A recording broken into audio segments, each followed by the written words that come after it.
बच्चों, आज हम बात करते हैं एक नए अध्याय की। हम लोगों ने पिछली क्लास में अभ्यास 1A के कुछ महत्वपूर्ण तथ्यों और उससे संबंधित प्रश्नों को हल कर लिया था। अब उसी क्रम को आगे बढ़ाते हुए अगर हम लोग अगला अभ्यास देखेंगे, अभ्यास 1B। आइए अभ्यास को हल करने से पहले कुछ उसके बेसिक जान लेते हैं। टॉपिक का नाम है परिमेय संख्याओं के योग के प्रगुण। कहने का मतलब ये है कि हम जब परिमेय संख्याओं को जोड़ते हैं तो परिमेय संख्याओं को जोड़ने के कुछ नियम हैं। वो कौन कौन से नियम हैं उनके बारे में हम इस क्लास में जानकारी करेंगे। सबसे पहला हमारा जो नियम आता है समवरक प्रगुण। समवरक प्रगुण, इसमें क्या है? समवरक प्रगुण में यदि कोई दो या दो से अधिक परिमेय संख्याएं, दो या दो से अधिक परिमेय संख्याओं को जोड़ा जाए तो उनका योगफल भी एक परिमेय संख्या प्राप्त होगा। ठीक, समवरक प्रगुण क्या कहता है कि यदि कोई दो या दो से अधिक परिमेय संख्याओं को जोड़ा जाए तो उनका जो योगफल होगा वो भी कैसा प्राप्त होगा? एक परिमेय संख्या के रूप में प्राप्त होगा। एग्जाम्पल के तौर पे समवरक प्रगुण का देखते हैं। जैसे हमने लिखा 5/4 प्लस 3/4 प्लस 1/4। तो अब हम क्या करेंगे? इनका योग करेंगे। तो योग में क्या देखते हैं? सबका हर बराबर है। तो हमने कल बताया था जब हर समान हो तो क्या करते हैं? हम हरों को एक बार लिख लेते हैं और जो भी अंश दिए गए हैं उनको एक लिख के आपस में जोड़ देते हैं। तो यहाँ 5 3 8, 8 1 9, 9/4। अब ये 9/4 मिला वो क्या है? अंश बटे हर के रूप में लिखा है, अर्थात P/Q के रूप में लिखा है कि नहीं लिखा है? P/Q के रूप में लिखा है। तो इसका मतलब ये क्या है? एक परिमेय संख्या है। ठीक, तो समवरक प्रगुण के बारे में समझ गए कि यदि किन्हीं दो या दो से अधिक परिमेय संख्याओं को जोड़ा जाए तो उनका योगफल भी एक परिमेय संख्या होगा। ठीक, दूसरा इसके बाद नियम है क्रम विनिमय प्रगुण। क्रम विनिमय प्रगुण का मतलब क्रम विनिमय। अगर हम यहाँ ध्यान से देखें तो पहले क्या लिखा है? A प्लस B, फिर क्या हुआ? जो बाद में पद था यानी B उसको पहले लिख दिया और जो पहले A था उसको बाद में लिख दिया। ठीक, और यहाँ पे बीच में बराबर का चिन्ह लगा दिया। तो इसका तात्पर्य क्या है?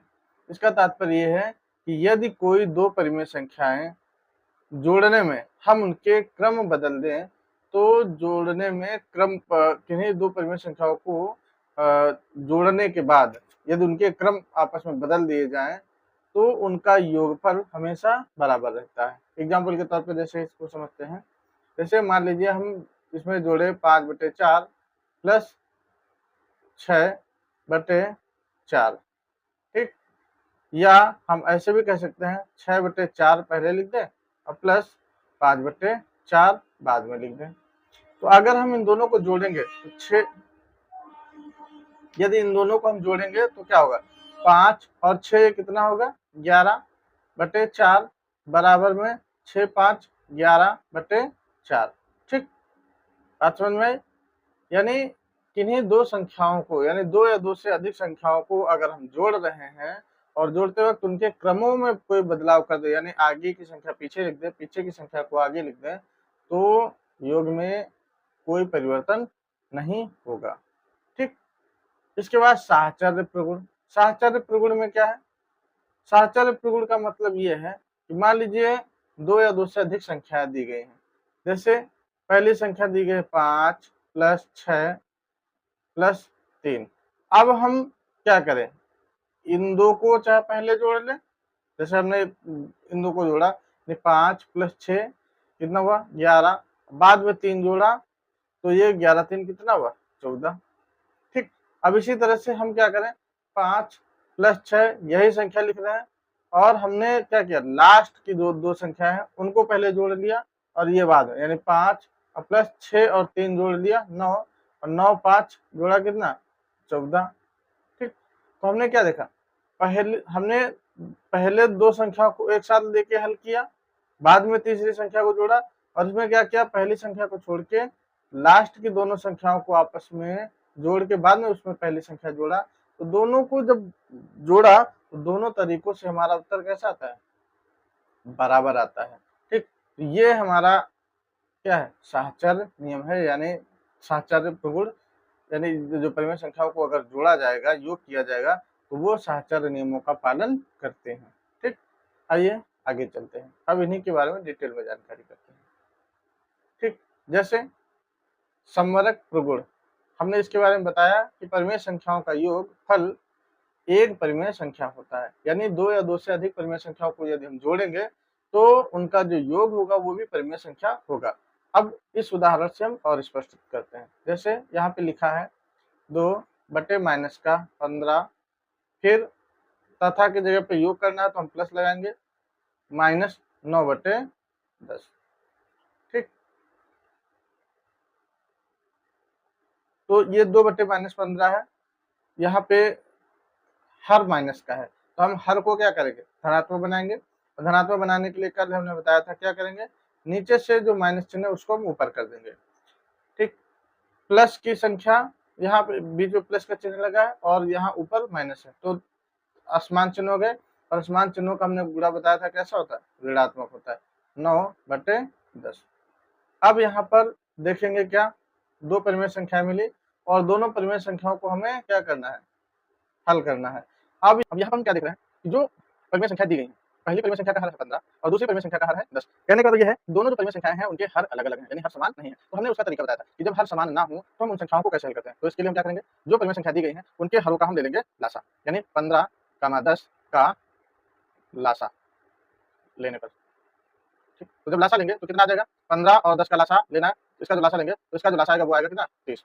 ठीक, 15 10 का लासा कितना आ जाएगा, 30 आ जाएगा। तो जब 30 लासा आया तो हमें इन परिमेय संख्याओं के हर को कितना बनाना है, 30 बनाना है। तो अब 30 बनाने के लिए क्या करेंगे, -2/15। अब इसे 30 बनाना है तो 30 बनाने के लिए क्या करना पड़ेगा हमें, 2 से गुणा नीचे, 2 से गुणा ऊपर।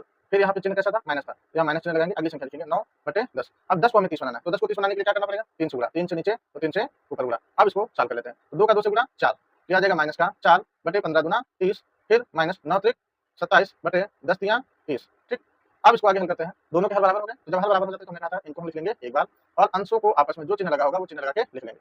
अब यहाँ पर क्या देख रहे हैं, दोनों के चिन्ह समान है, और समान चिन्ह यदि होते हैं तो समान चिन्हों की संख्याएं आपस में जुड़ जाती हैं, तो 27 और 4 हो जाएगा 31/30। अब हम क्या देख रहे हैं, हमने दो संख्या, यानी एक थी 2/-15 और दूसरी थी -9/10, दोनों संख्याओं को जोड़ा, दोनों संख्याओं को जोड़ा, तो दोनों संख्याओं को जोड़ने के बाद, दोनों परिमेय संख्याओं को जोड़ने के बाद हमें कितना मिला, -31/30। अब जब 31/30 को हम देख रहे हैं तो ये ऊपर लिखा किस रूप में, p/q के रूप में लिखा है। तो जब कोई भी संख्या p/q के रूप में लिखी हो तो वो कैसी होती है, परिमेय संख्या होती है ना। यही बात समवरक प्रगुण कहता है कि यदि दो परिमेय संख्याओं को आपस में जोड़ा जाएगा तो उनका योगफल भी सदैव परिमेय संख्या होता है। आइए अब आगे जो दिए गए हैं यहाँ पे, निम्नांकित परिमेय संख्या युग्म को जोड़िए तथा सत्यापित कीजिए कि योगफल एक परिमेय संख्या है।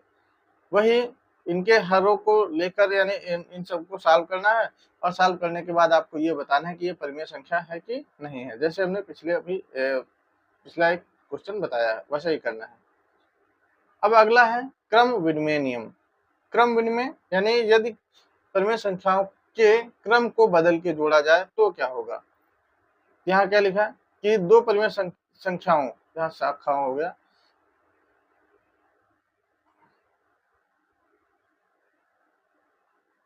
दो परिमेय संख्याओं के क्रम आपस में बदलकर जोड़ने पर उनका योगफल समान रहता है।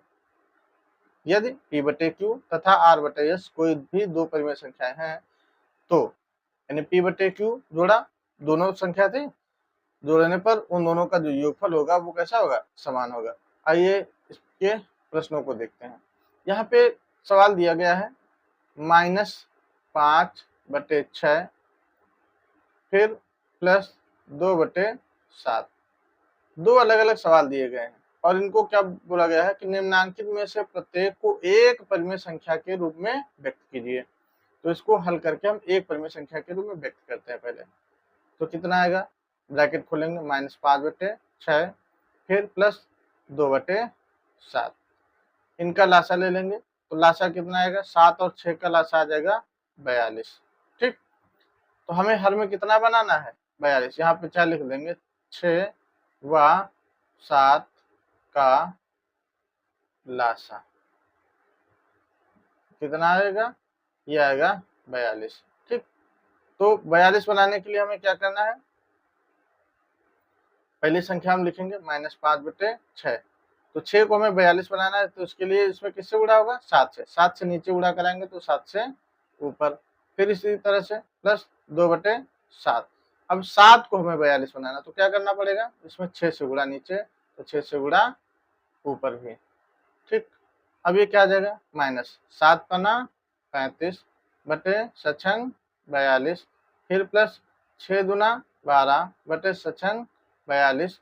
तो इसे हम हल करेंगे तो दोनों के हर बराबर है, एक बार लिख लेंगे, और अंश आपस में जो चिन्ह लगा है होगा वही चिन्ह लगा के लिख देंगे। तो हम इन्हें घटाएंगे, तो 5 में 2 घटा 3, 3 में 1 घटा 2, और चिन्ह बड़ी संख्या का लगाएंगे, बड़ी संख्या ऋण की है तो आ जाएगा -23/42।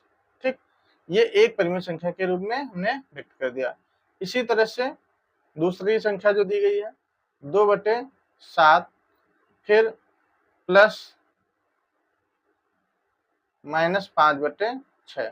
ठीक, अब हमें क्या करना है, ब्रैकेट को हल करेंगे, तो ब्रैकेट जब हल करेंगे कितना आएगा, 2/7, फिर धन ऋण का गुणा ऋण 5/6। 7 और 6, तो 7 व 6 का क्या निकालेंगे हम, लासा। तो हमने अभी बताया है 7 व 6 का लासा कितना आएगा, 42। यानी हमें परिमेय संख्या के हर को कितना बनाना, 42। तो इसके लिए क्या करेंगे, पहली परिमेय संख्या लिखा, अब 7 में किस संख्या से गुणा करें 42 हो जाए, 6 से, तो 6 से नीचे गुणा, तो 6 से हमें ऊपर भी करना पड़ेगा, फिर -5/6, इसमें किससे गुणा, 7 से, तो 7 से नीचे गुणा, तो 7 से ऊपर भी। तो ये कितना आ जाएगा, 6 दूना 12 बटे सछंग 42, फिर -7 पन्ना 35 बटे सछंग 42। दोनों के हर बराबर हैं, तो क्या करेंगे, एक बार लिख लेंगे और अंशों को आपस में जोड़ घटा लेंगे, तो ये आ जाएगा -23/42। ठीक, अब जरा हम प्रश्न पे ऊपर दोबारा पढ़ते हैं। यहाँ पे क्या है, -5/6 प्लस 2/7, इसमें क्या है 2/7 प्लस -5/6, यानी संख्याएं दोनों वही हैं, संख्याएं दोनों वही हैं, बस फर्क क्या है कि उनके क्रम बदल गए। यानी पहले वाले सवाल में जो संख्या आगे थी वही दूसरे वाले सवाल में संख्या पीछे हो गई, और दोनों को हल करने पर उत्तर कितना हमारा प्राप्त होगा, -23/42 इसमें भी मिला, और -23/42 दूसरी वाली संख्या में भी मिला। इसका मतलब इससे हमारा जो प्रश्न स्पष्ट क्या हो जाता है कि यदि हम संख्याओं के क्रम को बदल दें तो उनका योगफल भी समान रहता है, अर्थात क्रम बदलने पर क्रम विनिमय नियम का पालन करता है। ठीक, आइए अगले नियम पे चलते हैं, साहचर्य प्रगुण।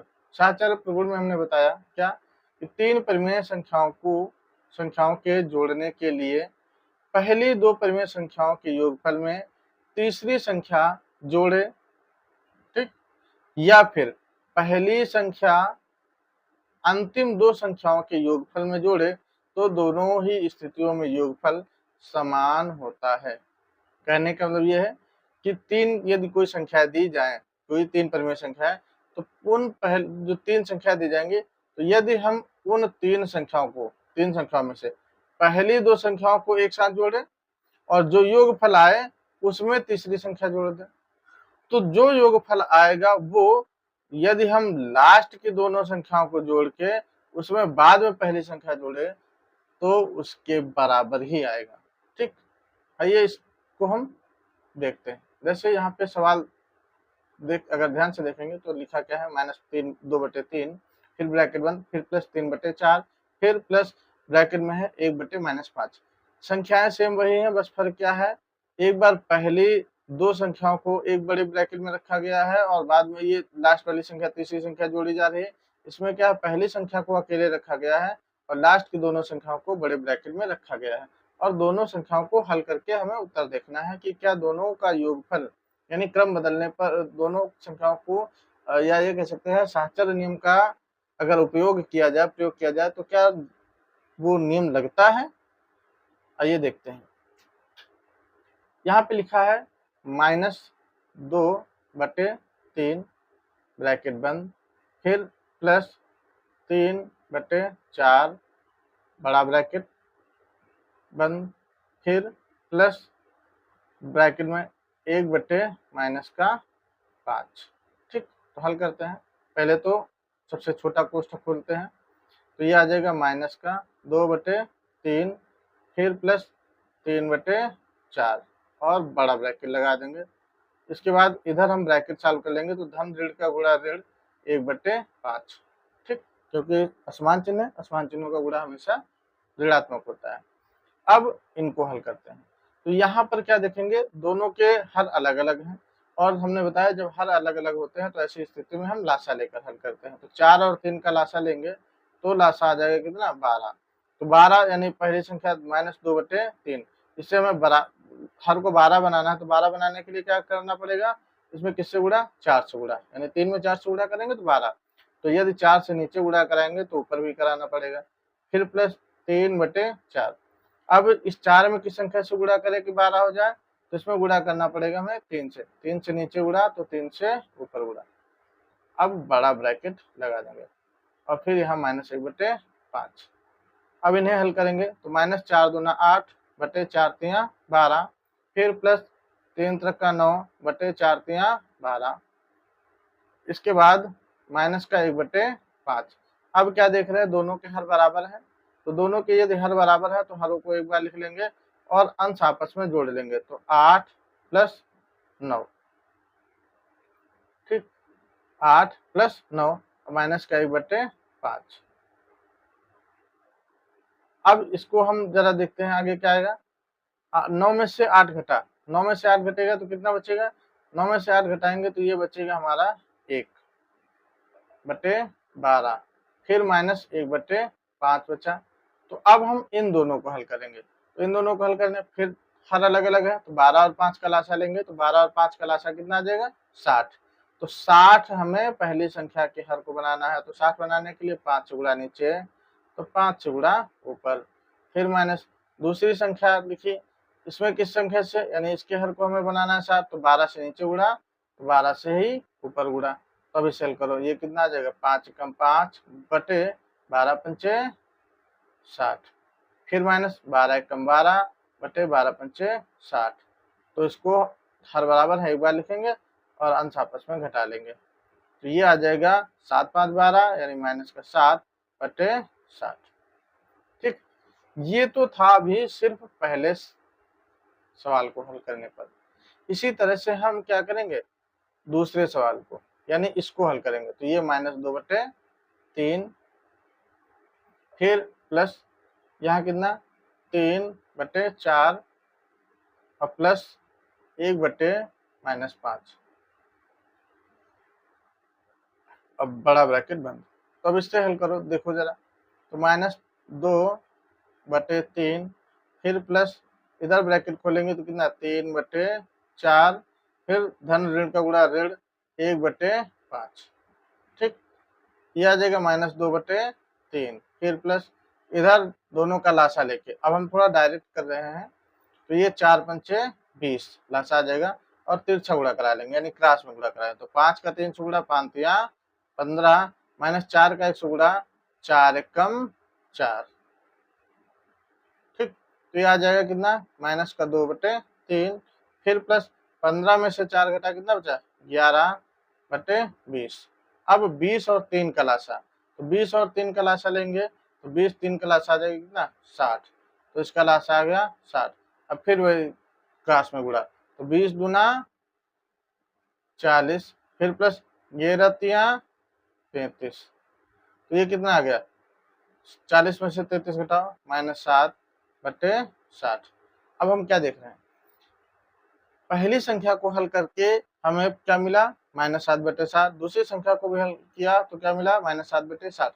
यानी यदि हम साहचर्य नियम का पालन करते हैं, यानी हम साहचर्य या इससे हमें स्पष्ट क्या हुआ कि यदि हम पहली दो संख्याओं को जोड़कर, यानी 3 संख्या यदि हमारे पास हैं, तो उसमें यदि हम पहली दो संख्याओं को जोड़कर तीसरी संख्या बाद में जोड़ते हैं, तो उसका जो योगफल मिलेगा वो पहली संख्या को बाद में, यानी दो संख्याओं को, बाद की दोनों संख्याओं को जोड़कर उसमें पहली संख्या बाद में जोड़ने पर जो योगफल प्राप्त होगा दोनों के बराबर होगा, और यही कहलाएगा साहचर्य नियम। ठीक, आइए अब हम अगली प्रश्नावली पे चलते हैं। यहाँ पर अब हमारी प्रश्नावली की शुरुआत होती है। अभी तक हमने जो पढ़ा था वो बेसिक था इसका, अब प्रश्नावली पे आते हैं। जैसे अभ्यास 1B का जो पहला सवाल दिया गया है, इसमें क्या है, निम्नांकित कथनों में सत्य असत्य बताइए। यानी कौन सा कथन सत्य लिखा है और कौन सा कथन असत्य।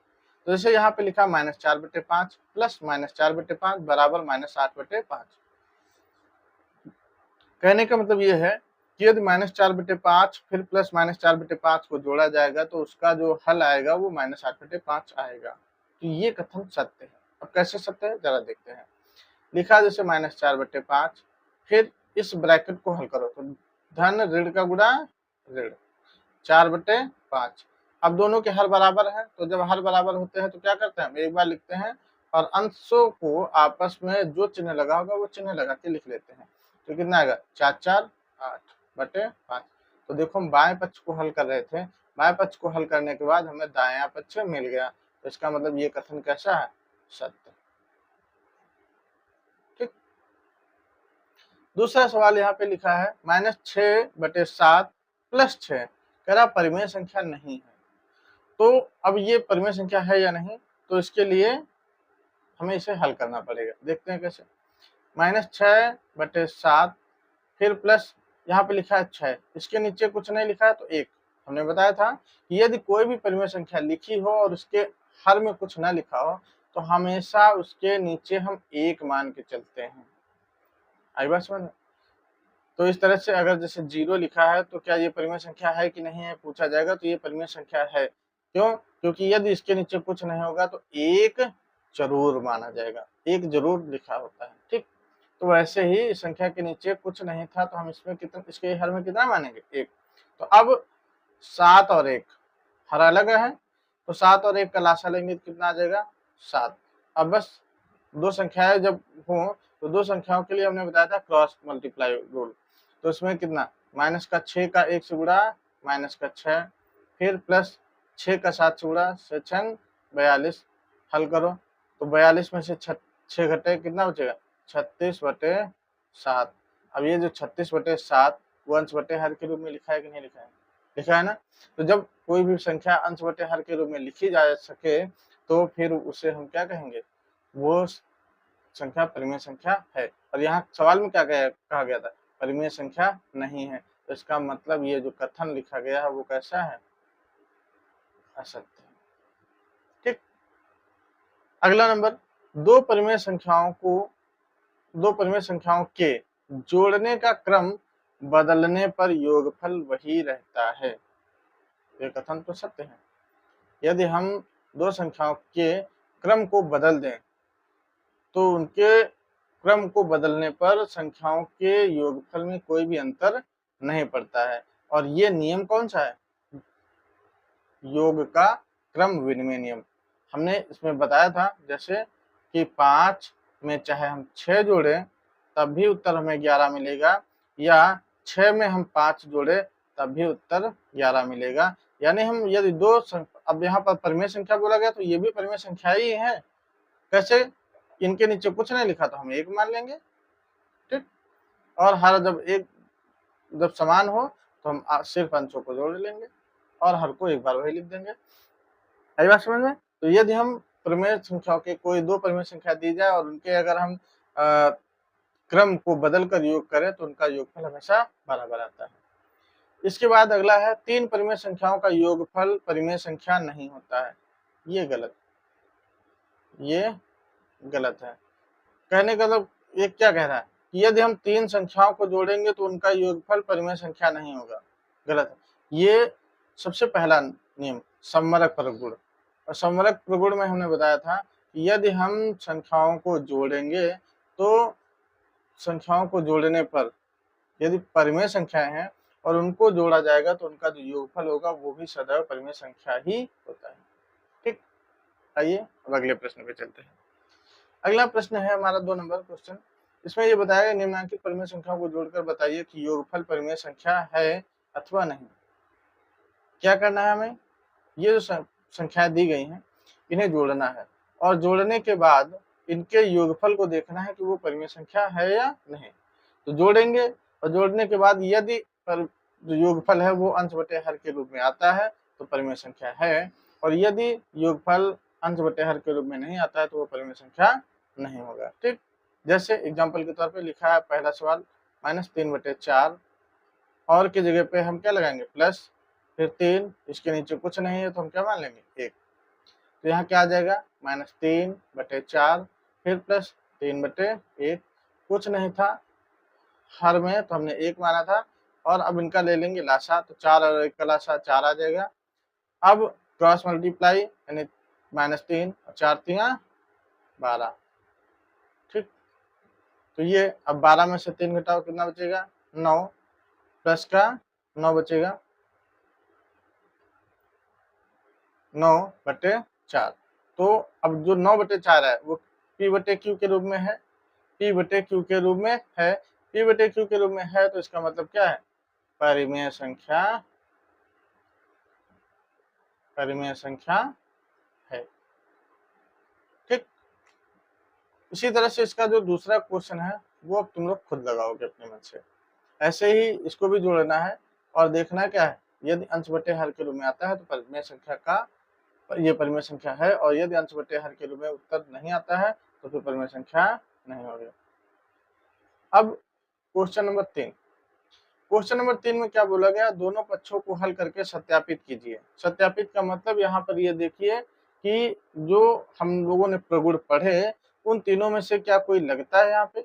यदि तीनों प्रगुणों में से कोई प्रगुण लगता है तो फिर वो कथन सत्य है, और यदि प्रगुणों का प्रयोग नहीं हो पाता है तो वो कथन असत्य है। जैसे पहला सवाल देखते हैं, लिखा है -5/8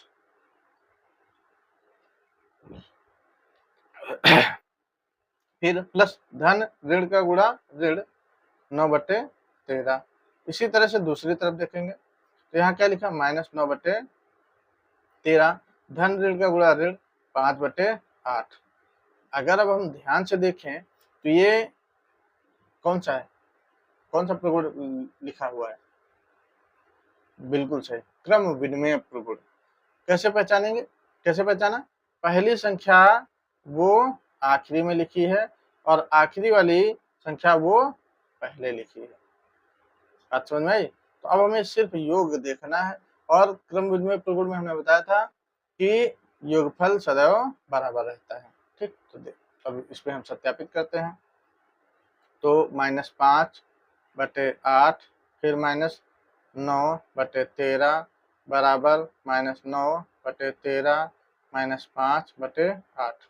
अब यहाँ 8 और 13 दोनों के हर अलग अलग हैं, और जब दोनों के हर अलग अलग होते हैं तो हमने बताया था क्या करना है, दोनों का आपस में गुणा, तो 13 × 104 फिर इसका गुणा सामने वाली संख्या से, तो 13 × 5 = 65 फिर इसका गुणा इसके साथ -9 × 8 = 72 बराबर। इसी तरह से इधर 13 × 8 = 104 8 × 9 = 72 माइनस 13 × 8 = 13 × 5 = 65। ठीक, अब आपस में जोड़ो तो 5 × 2 = 7 7 × 6 = 13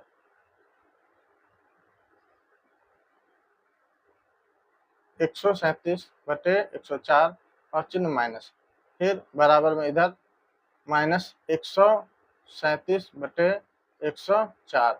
दोनों कथन यानी दोनों जो पक्ष हैं वो कैसे हैं बराबर। तो जब दोनों पक्ष बराबर आ जाए तो हम कह सकते हैं ये कथन कैसा है सत्य है। ठीक, यहाँ पे लिख सकते हैं लेफ्ट हैंड साइड बराबर राइट हैंड साइड। ठीक, यानी दोनों पक्ष बायां पक्ष बराबर कैसा है दाएं पक्ष के, तो जब बाएं पक्ष दाएं पक्ष के बराबर हो जाए तो खत्म सत्य है। ठीक, अब इसमें भी देखें तो ये भी उसी तरह से लिखा हुआ है, इसके नीचे कुछ नहीं है तो हम क्या मान लेंगे, एक बाएं तरफ मानना और दाएं तरफ भी एक मान लेना और बस लासा लेके सॉल्व कर लेना। ठीक, तो ये कर लेंगे, इसको करके देखना। और अगर हम इसमें पूछे कौन सा नियम लग रहा है तो कौन सा नियम लग रहा है, तो जो संख्या यहाँ पहले लिखी है वो दूसरी तरफ बराबर के बाद बाद में लिखी है, और जो पहले पक्ष में बाएं पक्ष में संख्या बाद में लिखी है वो दाएं पक्ष में पहले लिखी हुई है। तो ये क्रम विनिमय है, और क्रम विनिमय प्रगुण से ये संख्या कैसी हो जाएगी, बराबर हो जाएगी। अब यहाँ पे देखेंगे तो ये हमारा क्या है, साहचर्य नियम पे लिखता है, और साहचर्य नियम पे आधारित प्रश्न हमने उदाहरण में एक करवाया था, इसको उसी तरह से करना है। या चलो हम करके बताते हैं। देखिए -4/7 फिर +1/4 ब्रैकेट खोलेंगे, इधर धन ऋण का गुणा ऋण 7/16 बराबर, इधर ब्रैकेट खोलो तो आ जाएगा -4/7 फिर प्लस ब्रैकेट इधर 1/4 धन ऋण का गुणा ऋण 7/16 और बड़ा ब्रैकेट बंद। अब इन दोनों का लासा लेंगे तो लासा कितना आ जाएगा, 7 और 4 का लासा 7 28, और बस क्रॉस मल्टीप्लाई तिरछा गुणा, यानी 4 चौको 16 और प्लस का 7 एकम 7, ठीक, माइनस का 7/16, दूसरे पक्ष में -4/7 लिखा है, और फिर प्लस इधर 4 और 16 का लासा लेंगे तो ये आ जाएगा कितना, 16 ही आ जाएगा। तो 16 ऐसे लिखा, 4 से 16 को भाग देंगे 4 बार जाएगा, और 4 से ऊपर गुणा तो 4 एकम 4, -16 से 16 को भाग देंगे एक बार जाएगा, 1 का गुणा 7 से तो ये आ जाएगा 7। ठीक, 16 में से 7 घटाओ तो ये बचेगा -9/28, फिर माइनस ब्रैकेट खोल देंगे हम -7/16, फिर बराबर में इधर -4/7 फिर प्लस इधर कितना, 7 में से 4 घटाओ कितना बचेगा, -3, तो आ जाएगा -3/16। ठीक, अब यहाँ पे 28 और 16 का हमें लासा लेना है, और इधर 16 और 7 का लासा लेना है। तो लासा लेके हम हल करेंगे। यदि दोनों पक्ष बराबर आते हैं तो लिख देंगे लेफ्ट हैंड साइड बराबर राइट हैंड साइड, और यदि दोनों पक्ष बराबर नहीं आते हैं तो लिख देंगे left hand side does not equal to right hand side.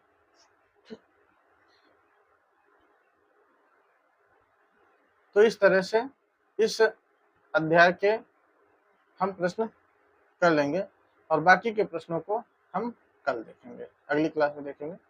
यदि वीडियो अच्छा लगे तो इसे लाइक, चैनल को सब्सक्राइब और वीडियो को शेयर जरूर करें, अपने दोस्तों में शेयर करें, ताकि हम इसी तरह से हमें मोटिवेशन मिलता रहे और हम इसी तरह के और वीडियोज आपके सामने लाते रहें। धन्यवाद।